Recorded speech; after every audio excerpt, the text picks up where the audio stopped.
Hey everyone, this is Ben from Jeremiah. Welcome back to our Japanese language series.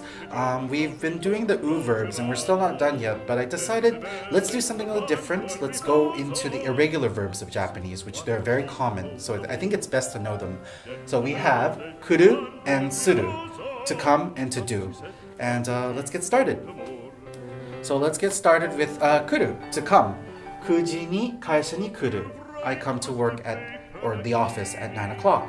So let's conjugate them into the polite present, polite past, the polite present negative, and the polite past negative. So the difference between this and how is it irregular is if you notice that there's the ru here, and as you notice, it ends with the ru. It becomes a ki when you conjugate it. So this would be let's see, kimasu.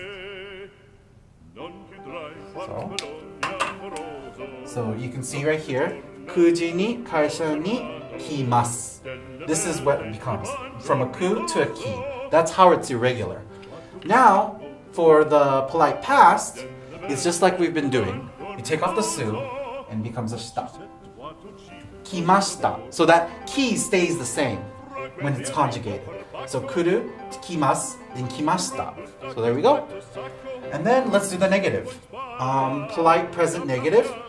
The same here, from the ku to the ki, and then we take off and it becomes a sen. So kimasen. So as kimas and then kimasen. And then the polite past negative would be, I think you probably know by now, but we have deshita at the end. So kimasen deshita. Kuji ni kaisha ni kimasen deshita. So there you go. Pretty simple, right? Okay, moving on to the suru verb, the to-do verb. Nihongo o benkyou suru. So I study Japanese. So the polite present for this would be, as you notice, it's suru. So it's not going to be sumas. It's going to be shimasu. It becomes a she. The su becomes a she. So we have shimasu. Nihongo o benkyou shimasu. So that's how it's conjugated. For the polite past, it's the same thing. You take off the su. It becomes shita. Nihongo o benkyou shimashita. So I studied Japanese. Now let's do the negatives. Polite present negative. So for the polite present negative, it becomes the shima is still there, but we add the sen. So shimasen. As you notice, the other verbs have the masen for the polite present negative. Moving forward, for the polite past negative, well, I think you probably know by now, but it's the deshita. We add the deshita.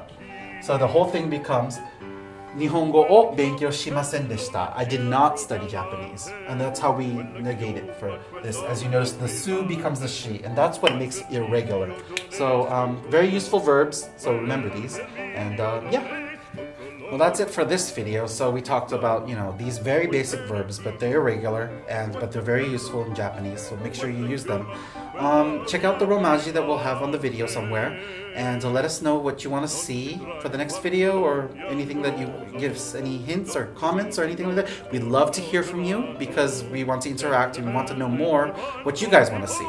So we'll see you next time. Bye. お疲れ様。お疲れ様。